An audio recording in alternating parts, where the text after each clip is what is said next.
Hi, I'm Jansen Harris, and I'm back with my fourth episode of Sports Talk with Jansen. First of all, I just want to thank all my fans who watch my videos, showing support, sending me messages, emails, and whatnot. And I'm just going to keep up the good work, and I appreciate all the support. Now, yesterday was Game 1 of the Eastern Conference Finals. Miami Heat took on the Indiana Pacers in Indianapolis. Now, what I was impressed by the most was the ability for the Pacers to share the ball. They had ball movement. All five starters were in double figures. Roy Hibbert had a monster game, unlike he did in the first two series. He 19 points. He was on the boards. He got out rebounded 38 to 27. David West put in work. Paul George 24 points. And it was just an all-around great performance for Indiana. They had a lot of energy. They kept it up the whole game. Even when we thought the Heat were going on a little run like they always do at the end of the third quarter, the Pacers were able to match their intensity and just kept the pace going throughout the fourth quarter. Now, what concerned me the most about the Heat going forward was the play of Chris Bosh. This was a surprise to me. 4 for 12, 9 points. Chris Bosh looked lost outside. He was just getting handled all game by David West and Roy Hibbert. Even Mahimi was putting work on him. Now, LeBron, he did his thing, 25 points, 10 rebounds. And Heat fans, they ask for too much. You know, LeBron usually carries the team. LeBron usually assists, rebounds, points. He has to do everything for the team. And he needed players to step up, and the role players didn't step up. The Miami Heat shooting 25% for three. They were open for the shots, just not knocking the threes down. And they're going to have to correct that in Game 2 if they want to even up the series. Now, against what I said before, Dwayne Wade, 27 points in the loss. Now, I want to apologize to all the Dwayne Wade lovers who said he's not shot. I didn't expect a game like that from Wade. I thought he would, maybe 12 to 15 points, 18 tops. But I was not expecting that. Now, the keys for Game 2 will be, for the Pacers, can they control LeBron James? LeBron James, I'm predicting a 45-point performance from him. I feel like he's going to come back with high intensity. He's going to put the game in his hands. Chris Bosh is going to rebound. Chris Bosh is going to rebound from that bad performance. He's going to shoot the three better, which he went 0 for 4, which was horrible. But Chalmers, he needs to play better. Ray Allen wasn't knocking shots down. Haslam looks lost. Chris Anderson looks lost. And if they want to win this game, they will have to find an answer for the bigs of Indiana. Now, the keys for Indiana, the Game 2 obviously is going to be a closer game in my opinion. But I still have Indiana winning 94 to 93.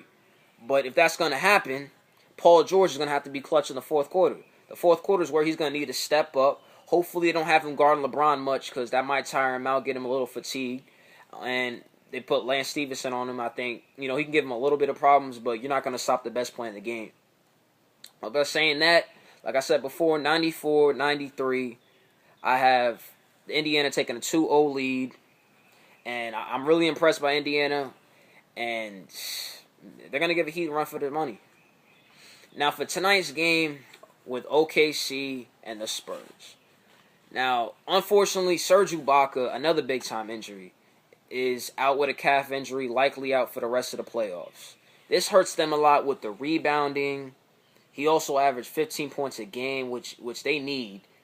And just his lengthiness on the defensive side of the ball, which some people want to downplay sometimes, but I recognize his accomplishments and the things he can do on the basketball court.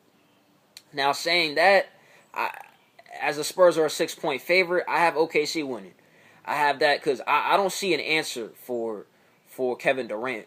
Now, don't get me wrong. The Thunder's defense has been erratic at times. They've looked lost. The Spurs, they flow the ball. They have a lot of ball movement to their offense. Their flow is outstanding at times. But I just think when it comes down to you need to put buckets on the board, I think Durant's going to take over. I don't think Kawhi Leonard is going to be able to handle him for a whole 48 minutes. It's just not going to happen. I think tonight he's going to have 48 points, 48 to 50. He's going to break out tonight. He's going to break out. Russell Westbrook, I don't think Tony Parker's going to be able to handle that speed.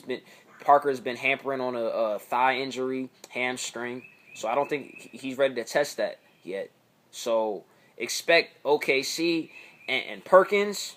Expect Perkins to play a huge role. Offensively, not so much. Defensively, they're going to need him to play well against Tim Duncan and the big Splitter, Diaw, and all of them. Now, What they have to watch out for is a three-point shot from Danny Green, the versatility that Kawhi Leonard brings on offense, and to keep Tony Parker off the line and watch the pick and roll. Saying that, I got 110 to 104 OKC Steals game 1.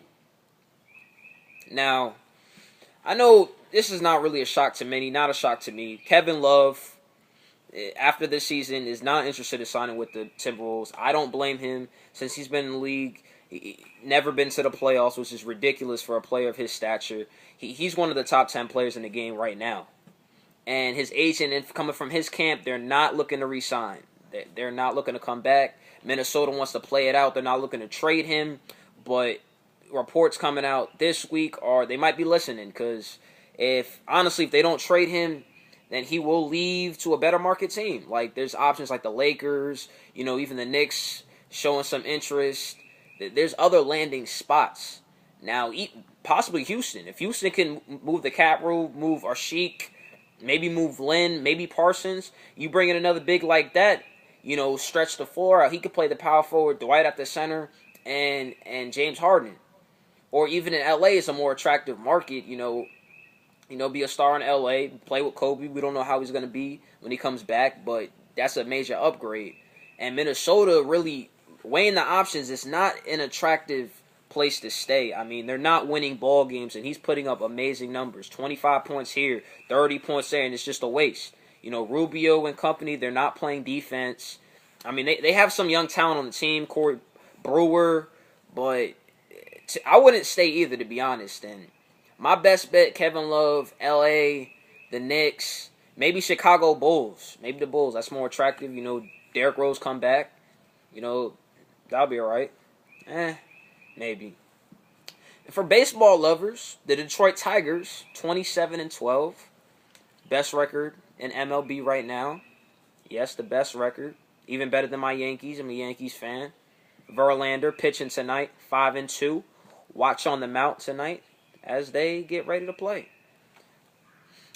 Now, at the bottom of my page is my blog. Go check that out. Show some support. Read my blogs. But like I said, y'all take care of yourself. And remember, you are what you focus on. Have a good night, America.